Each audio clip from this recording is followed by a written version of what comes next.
This is Confederate History Podcast. I'm Philip Thacker, the host, where every week I'll explore different facts about the Confederacy that historians would like to keep hidden. This week I'm going to be talking about the atrocities committed by General EA Paine during his command in Tennessee and Kentucky.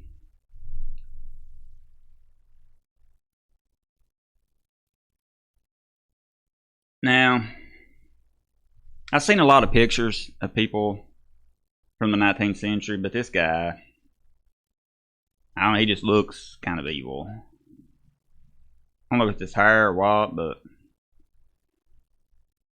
I picture if Abraham Lincoln would have been a general in the military, this guy would be who he would be.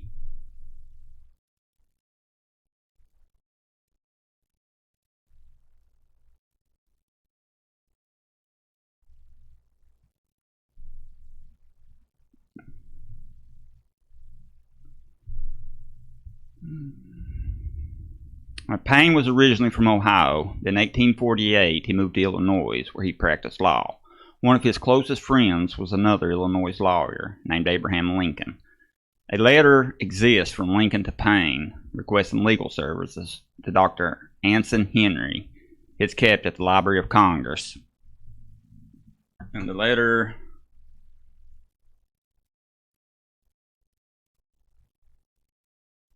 Now that's the original letter there. I don't know if you can make it out, but where I got the picture on the Library of Congress website, they had a transcript of it, and the transcript of it read, "My dear sir, enclosed you'll find a letter and enclosure from my old friend, Dr. A.G. Henry, now of Lafayette, Oregon Territory. Please look after the matter and write him or not. Well, the election is over, and in the main point we are beaten. Still my view is that the fight must go on. Let no one falter. The question is not half settled. New splits and divisions will soon be up on our adversaries. And we shall," then they've got in parentheses, fun was a question mark.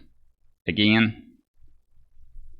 Right, it says, "Yours in haste, A. Lincoln." Then it has the back of it.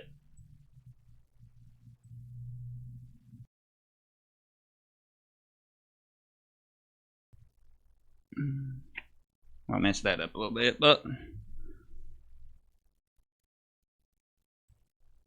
oh well. It just seemed kind of strange, especially that last part. Happy that there will soon be division or something. Then the fun, where it had in parentheses, I'm assuming that means fun again, is what that meant. I don't know, the whole thing just seemed kind of weird. It's odd, but anyway. See, where was we at? By 1861, Paine had been selected to be the colonel of the 9th Illinois Infantry. It was mustered into federal service on April 26th in 1861 for a 3-month enlistment. Apparently, Paine couldn't talk his men into signing up for the rest of the war because the Union was mustered out around, I think, July the 26th in 1861. After losing 9 men to disease, Paine mustered out with his troops, but was appointed as a brigade general of volunteers 2 months later. Initially, he was given command of the 3rd Brigade, 1st Division in the Army of the Mississippi, and sent to Paducah, Kentucky, to guard a critical supply depot with the Federal Army. From November of 1862 until April of 1864, his men were deployed to guard the railroads around Union Fort Thomas and Gallatin, Tennessee. From Confederate raiders, the local citizens lived in fear of Paine's reign of terror, where he would murder citizens in cold blood. He'd torture people in some cases, steal from the regular townspeople. He'd put heavy taxes on certain goods to make sure people that he considered not loyal couldn't do any trading. He even extorted money. He even had civilian citizens banished from the country into Canada. The best source available to look at to find evidence of Paine's war crimes is a 36-page diary of a 16-year-old schoolgirl named Alice Williamson, who lived under Union occupation commanded by Paine in Gallatin, Tennessee. She wrote from February to September of 1864, and she refers to Paine by several nicknames such as Old Paine, Our King, Tempest, His Lordship, Old Hurricane, Thunderstorm, and Old Master. The diary is housed at the Duke University Library. The diary isn't taught very much. It should be, though, because it gives an actual look into the life of a regular teenage girl, or any teenager, during the Civil War. It shows the struggles of everyday citizens, not soldiers now, but just plain, run-of-the-mill, ordinary citizens, and what they had to face during America's bloodiest war. At just a quick glance of the diary, you can see that General Paine, how he burned down houses and would steal possessions of the town folks. Her first entry was on February 19th, 1864. She writes, on February 19th, 1864, "What a negligent creature I am. I should have been keeping a journal all this time to show my rebel brothers. I had been studying all the morning and talking all the evening, seeking and signing for rebels. Our king, Old Paine, has just passed. I suppose he has killed every rebel in 20 miles of Gallatin and burned every town. Poor fellow. You'd better be praying, old sinner. His lordship left Tuesday. Wednesday, 3 wagons loaded with furniture came over. I do not pretend to say that he sent them. No, indeed, I would not. I would not slander our king. Any old citizen can see by going to his, Paine's, place that his furniture was not taken from Archie Miller's house and other places nearby. He always goes for rebels, but inevitably brings furniture. I suppose his task is to furnish the contraband camp."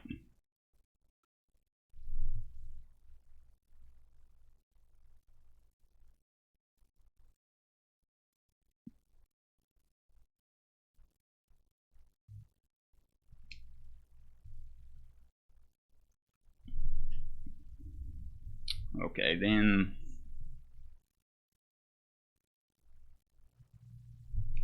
and we know by reading the diary that there were no Confederate soldiers anywhere near the town, just citizens trying to live their lives.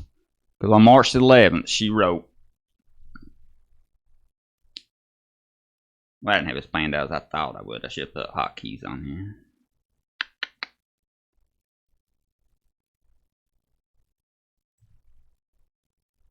Yesterday was the day of elections, and as only the Union men were allowed to vote. Nobody knows how it turned out, nor do they care. Sally Montgomery rode out this evening. The pickets would not let her pass. So she slipped in as many do. I suppose they are scared again. Perhaps that scamp John Morgan is about. I only hope he is, for we have not seen a rebel for more than a year, and our day must come soon.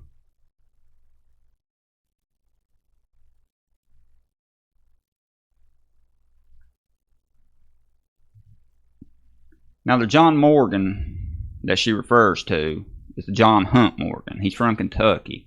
The citizen Gallatin. I always want to say Gatlin. I guess I'm thinking about Gatlinburg. But anyways, if you hear me say Gatlinburg or anything, I'm not talking about Gatlinburg. It's Gallatin, Tennessee. The citizens of Gallatin thought very highly of Morgan because he wanted to do everything he could to help the people of the town. On September the 12th, Alice wrote, "Morgan's death is confirmed. The Yankees are in great glee. Never mind, his band are still living. You had better stop rejoicing. I suppose Nicklin feels at rest. He knows Morgan was the only one that cared for us. I think the citizens should put on mourning for him. No letter from Joe or Rush yet." Joe and Rush, those are her brothers that's out fighting in the war. Now, they are Confederates. But, she's not in with that. Through the whole diary, she is, she's always pretty concerned about her brothers. Sometimes she can't get a hold of them. But anyways, now the talking about John Hunt Morgan, that is only one reason why Morgan should be honored by Kentucky historians and not just downgraded the way that he's portrayed. He's not the villain they want you to believe he was. He was a great hero, and people should honor that a lot more. But if we look further into the diary, you learn they killed Confederates returning home, even after taking the amnesty oath. An entry was made on March the 12th. The Yankees are in great glee. Never mind, his band hit a wrong one. Never mind, I screwed that one up. Old Paine died at Miss Hale's today. Everyone despises him, but are afraid to show it. Yesterday he went up the country a few miles to a Mr. Dalton, whose son came home from the Southern Army the day before, and had the same day taken the amnesty oath. Riding up to the door, he inquired of Mr. Dalton if his son was at home, but before he answered, his son came to the door. Old Nick then told him to get his horse and go with him. After insulting the father, he carried his son a half a mile away and shot him 6 times. One of Paine's escorts, hearing the young man groan with pain, placed a pistol to his temple and remarked, "I will stop that, sir," and he shot him again.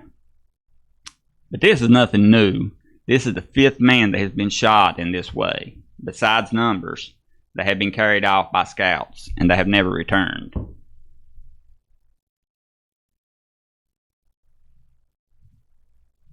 Yeah, one thing I learned that I need to do here, I thought I should have hit hotkeys. That way to see the button instead of have to try to find back a different one every time I pull something up there.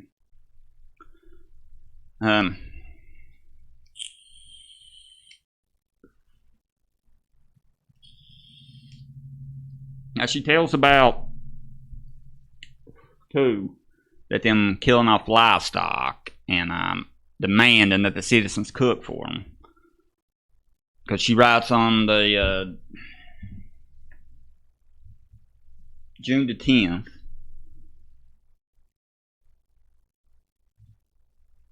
the country is overrun with Yanks. They are camped in the woods in front of us and have already paid us several visits. Killed sheep, goats, and chickens. Our new Yankees are very neighborly. They came over to see us every few minutes in the day. Some came today, demanded their dinner at 2 o'clock, but did not get it. They went off cussing us for being damn rebels.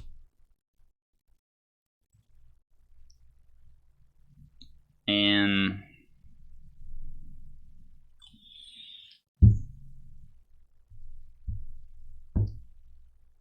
then she talks about pitying Paducah, Kentucky, because General Paine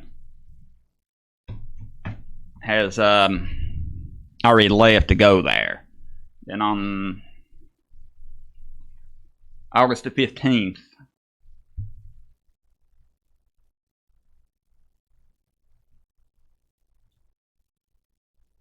she writes, "All's quiet in G today. This morning's paper brings a long list of names of persons ordered from Paducah to Conrad by General Paine. He has only been there a few days. Sambo, in his political sermon, says he has conquered the great city of Gallatin, which is so seething by billions, and gone to conquer Paducah. I pity that place."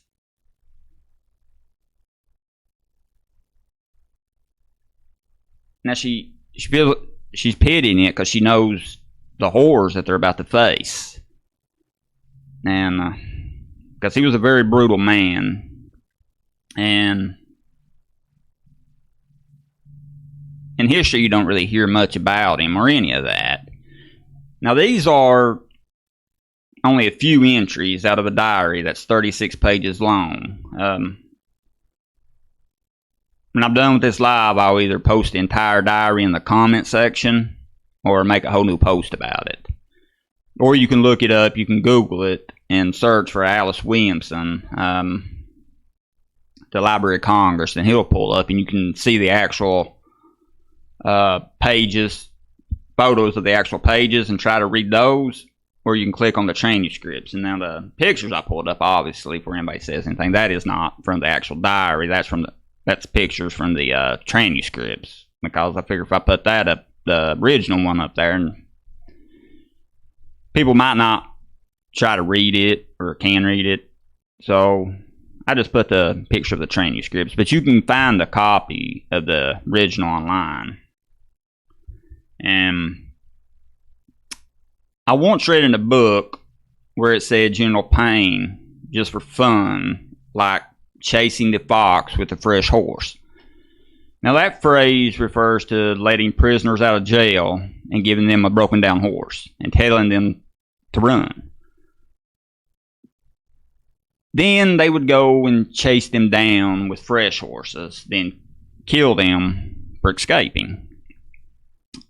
Now, once I'd read that, I was at the Kentucky Historical Society when I was reading it, and I'd asked the lady there if there were any evidence to that, because I like looking at facts, not just something I read in a book, because anybody can write something down, so you got to look for actual facts and stuff when you're trying to piece together the puzzle of what really happened in the past. They told me that nothing existed from that time period that indicated any of that was ever true, and that it was just made up in the 20th century as a lost cause later on after the war. But in her diary, there's an entry that shows that was a pretty common thing, well known, that Paine liked to do. And then April the 7th, she wrote, Another soldier was shot yesterday. The Yankees went to jail and brought him while a citizen was standing near. He said the soldier was very poorly clad, but his countenance was that of a gentleman. When the guard brought his horse to him, a broken down one from the camp, he asked what they were going to do with him. On being told to mount that horse and say no more, he did so, remarking that he supposed they were going to shoot him. They took him to the river to shoot him, but finding some gentlemen there, Mr. H and M, they said they had gone in a hornet's nest to shoot and went somewhere else. When they carry them out to shoot them, they give them a worn-out horse and tell them if they can escape, they may. They say they have fine fun chasing the boy with fresh horses. I am sorry I did not commence my journal when old Paine first came. He was worse then than now.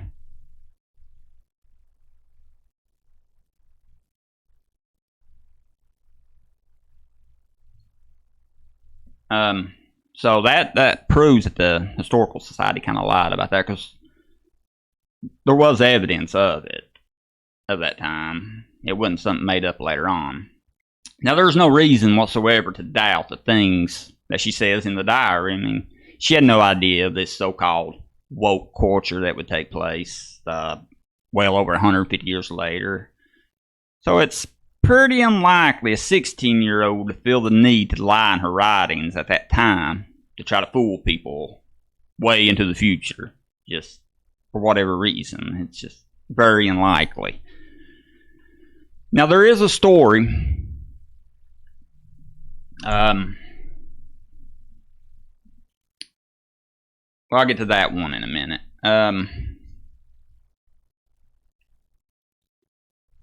Now, there's many more pages in her diary. Like I said, I'll post that. I just wanted to, just a few, what was it, like maybe 5 or 6, 7 tops. There's quite a few entries, and I just wanted to get a few and read a few of them just to build an idea of Paine's character, to see what he's capable of by the eyes of someone that lived through it and witnessed it. And then in Kentucky, let's see, I've done got these out of order right here. Now these are These are taken from a book. I forget the name of the book. I meant to write that down on this paper right here. I'll write that in the comments too. It's The War in Paducah or something like that. The whole book goes through it's just about the Civil War in Paducah. And there's parts that it talks about General Paine. It says General Paine's reign of terror. With all the legal trade occurring inside and outside of Paducah, the Union League of American members in the city wanted General Alice Paine, that's EA Paine. Truthfully, most of the time you see his name, it's put EA. The A is Arthur. That first name, I got a bad accent. I can't pronounce it right, so I just say EA. They wanted him reinstated to command in Paducah. They remembered when he was in command when Grant's forces took the city, and they knew that he would be harsh with the secessionists. They requested Paine's return in a letter to Major General Washburn on July 11th of 1864. On July 19th, 1864, General Paine was given command at Paducah, and it did not take long before Paine started directing his will to all the citizens of the city.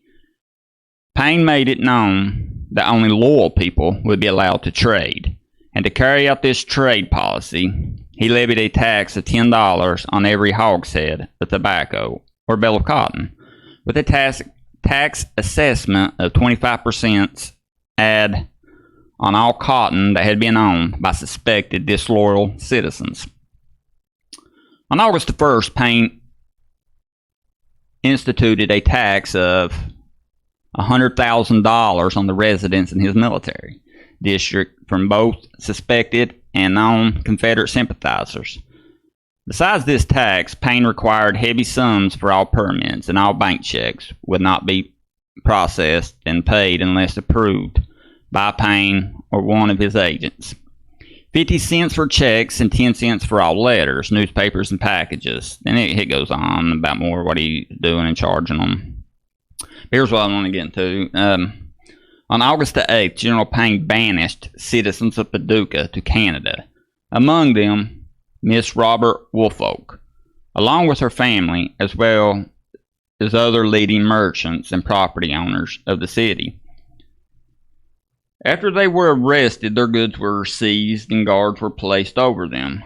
Miss Woolfolk's husband, Robert, had been banished 2 weeks earlier, and many others chose to avoid arrest by escaping over to Illinois, out of Paine's command. Now, there's evidence that did happen, too, because there's a newspaper article from 1860, I think, 4, out of the Louisville Courier Journal. I don't remember the actual date of the paper, but the clipping is here. It says the following parties banished from Paducah and Columbus to Canada by order of General Paine went forward by rail from, I can't tell what that word is, Wednesday morning. They are guard of the Negro soldier stationed at Paducah. From Paducah, Miss Robert Woolfolk. Anyways, I'm going to sit there and try to read all that. But it goes on about how all the people, you can read about just as good as I can right there. I'll leave it up for a minute. So it backs up that story in the book about them being banished citizens. Now, there's a story. Oh, no, we're at. I should put hotkeys on here. Here we go. Now, there is a story about the Woolfolks that happened sometime before all that. General Lee Wallace had decided to drill his Illinois troops outside the Woolfolk home. That's the same people that got banished. But this made Robert Woolfolk pretty angry, and because he was an openly Confederate supporter. Now, this happened during a time when there was a Union and Confederate flag truce. That's supposed to be in peace and no fighting going on at that point. Well, when Robert Woolfolk got upset, he would open the window and he hung a Confederate flag out the window and yelled, "Hooray for Jeff Davis."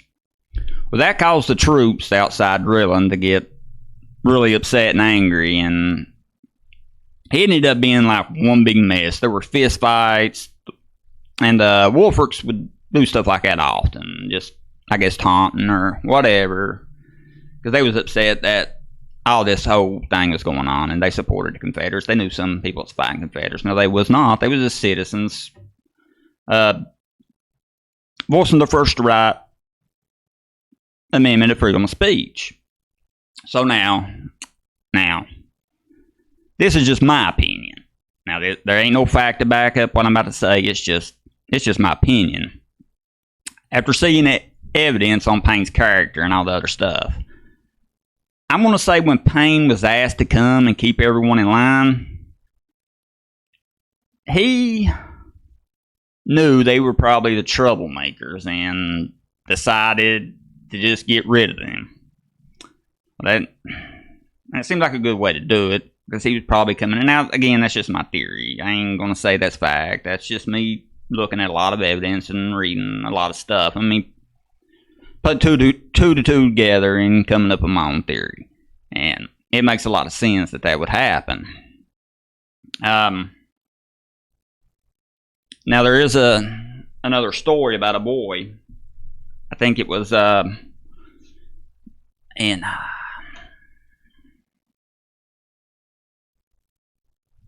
here we go.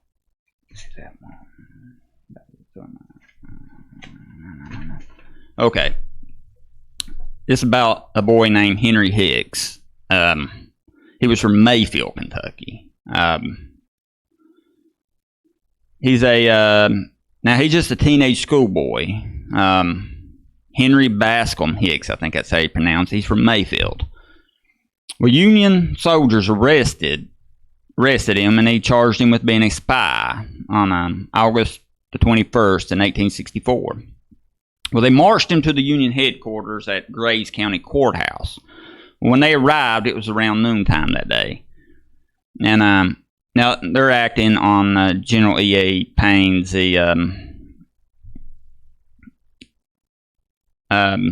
orders, because they were still under his control. Well, he was quickly judged and found guilty of being a Confederate spy. There's no evidence that he ever was or nothing. It's rumored, I think on his headstone it states, because he refused to join the Union Army, that he just wanted to go to school, apparently. From what I've read and I looked up, that he didn't want a part of the war. He had brothers that was out fighting for the Confederates, but he just wanted to go through school, and I don't know but he didn't want to fight in the war. Well, Hicks was ordered to be shot at 2 p.m. on that same day. Now, that's from 12 when he got found guilty. 2 hours later, they said, okay, you're going to be shot at that time. Well, armed soldiers led him away and executed him. It's believed he was made to dig his own grave. Now, witnesses reported that the soldiers offered him a blindfold. He refused by saying, "Nah, I can look you in the eye when you shoot me."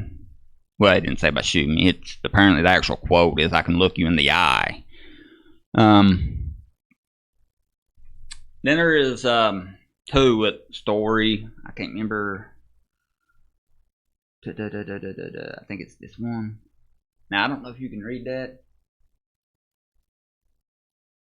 but I'll end up posting that neither. I didn't really load the way I thought it would. You might be able to read it. I can't hardly.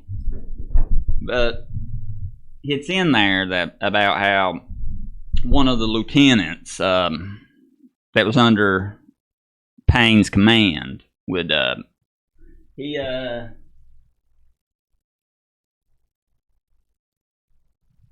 basically he went in and this one family, I think how it goes. I can't hardly read it the way I'm saying. I should have printed it off too, but I didn't. But from what I remember reading it, just throwing it together real quick, that one of his lieutenants under his orders had went into this guy's house and I think stole from him. I think that's what it said. Then he ended up killing him, and it was pretty bad, the whole thing there.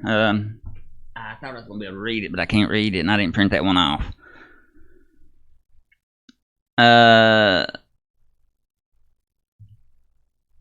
Then there's this newspaper clip. Dr. Millam's affidavit. A man named Daugherty was seized by General Paine and ordered to execution. Although he had been tried and acquitted by a military court of the identical charge upon which his death warrant was founded, fortunately, your committee was informed of the facts, and Brigadier General Meredith was apprised of them and counter-terminated the order. Now, apparently that was a person that had been found not guilty, and let's see, crap. Yeah, I should put hockey on there. Okay. And apparently, this guy had been found, he had been charged with something, and because I remember reading a story about that too. He had been found not guilty. He had been charged with some type of crime, but he was court-martialed and he was found not guilty, so he was supposed to go, but General Paine had to end up ordering his execution anyways. Because this guy was just like pretty cold-blooded, especially if you read through that, like that whole other diary and some of these other news clippings that I had gotten. He's a pretty brutal guy. So pretty much everything I've read, I truly believe everything I've read about him in a few of the books written on the Confederate side, I would say probably true. Then he was just, and these are things that people don't, when you're any type of historian or something, they make it all political. History should just be about just looking into the past. It don't matter what your feeling about it is or what, if it's good or bad. Like I particularly don't even care if the Civil War is over slavery. I don't. That's why I want to look at both sides, because if I was to see proof that it was over slavery and that the Confederates were just so evil, I still wouldn't care. I would still, because I had ancestors that fought on the Confederacy, and I still just like looking back into the past, and it should no one should be damned or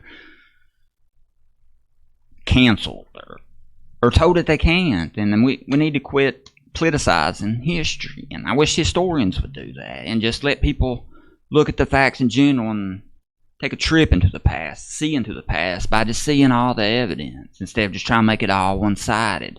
Now, there is good and bad on both sides. There were some bad things that the Confederates did, yes. There was a lot of good, and there was a lot of bad that happened on the Union. Now, there was a lot of good things that happened on the Union side too, but there was some bad that was done, and there was a lot of torment done on the Southern people, just regular citizens. And that's the point of this episode, is just to show what not soldiers or actual Confederates were fighting, but just the people that was stuck in the middle and what they had to deal with and had no choice. And now, if you're one of those people that despise anything Confederate, just ask yourself, if any of that happened today in your town, to your friends or your neighbors, what would you do? Imagine the military coming in and just taking over and doing unspeakable things to people who just want to be left alone. I mean, what would you do? Would you be like, yeah, and just hooray for the Union? Or would you be cheering on the Confederates? Because that's why a lot of men signed up and fought for the Confederacy. And they should not be washed away today for what they stood up and was heroes. Now, I had ancestors that fought on both sides and for different reasons, but none of it was over slavery. And my ancestors lived in Pike County, Kentucky, so they was treated pretty roughly too. And we got to keep in mind, now this is only just one story of just one general, and it's just a little bit that I told just to get an idea. It didn't get into great detail. It's just over just one general and just a few little things that he had ordered in his character, and it's just shoved under the rug. Now, there's many more stories of the horrors that the Southern people faced throughout the Civil War and Reconstruction, and people need to realize that. That's why a lot of these men fought. That's why when you see the statues and there wouldn't even be a need for a statue if everybody didn't all the time put down the Confederates. It's anytime you see a politician or anytime you see something on the news or if you see somebody, they're always talking about how horrible, or they're afraid to mention anything about anything positive to the Confederacy. All you hear is constant negativity of the Confederates. So yeah, there's a need for the statues because there's nothing left to honor. That you got to turn on your TV anytime someone talks about it. It's racism, it's racism. But you can go through Alice Williamson's diary, and she don't mention anything about oh God, I can't believe this is happening now. All these big, rich, wealthy people can't have slaves. She never griped about the wealthy people not being able to have slaves again. You think she would have made at least one freaking entry if that was the issue? And her two brothers, Rush and Joe. Now, by looking at the census records, I didn't keep none of that either, but I think they was around like 18 and like 20 something. Now, I highly doubt that they would have left their sister and their friends and family behind to be tortured that way, to go fight for you didn't have corporations, but it would be what a corporation would be today. They didn't do that for the ultra wealthy to be able to own slaves, because not the everyday person owned a slave. It was you think by watching the stuff or hearing the TV talking, you think you come down into the South and every man owned a slave, but no. And if you want to know who would own the slaves today, if it was legal, just look at the companies that go to countries where slavery is legal. Look at Nike. I mean, the same people ripping down the Confederate statues are wearing Nike shoes. Colin Kaepernick is paid big money by Nike. But yet they're in China and they're actually using slaves. So those are the companies that if slavery was legal today, they would be the ones using it. But they scream Black Lives Matter and it doesn't matter.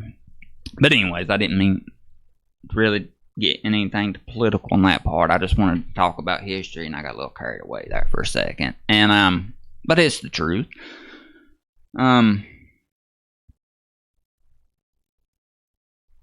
Well,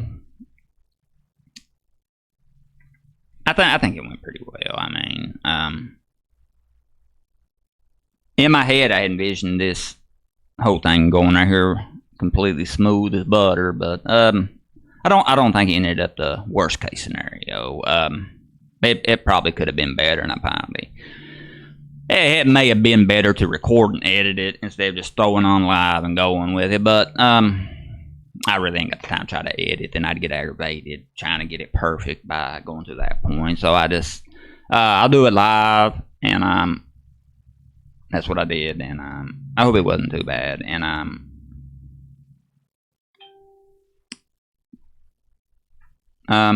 if people enjoyed it, I'll do it every week at the same time every day, and a different story and looking at the different things. And but this has been a Confederate history podcast. I hope you enjoyed it and learned something from it. And I hope one day history will only be taught by facts and not based on any type of political agenda. Until next time.